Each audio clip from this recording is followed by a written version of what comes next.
أعوذ بالله من الشيطان الرجيم. بسم الله الرحمن الرحيم.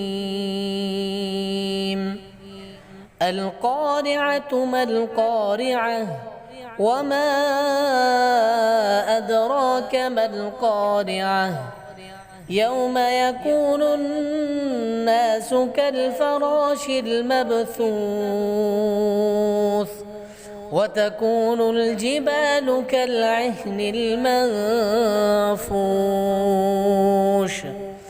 فأما من ثقلت موازينه فهو في عيشة راضية وأما من خفت موازينه فأمه هاوية وما أدراك ما هي نار حامية.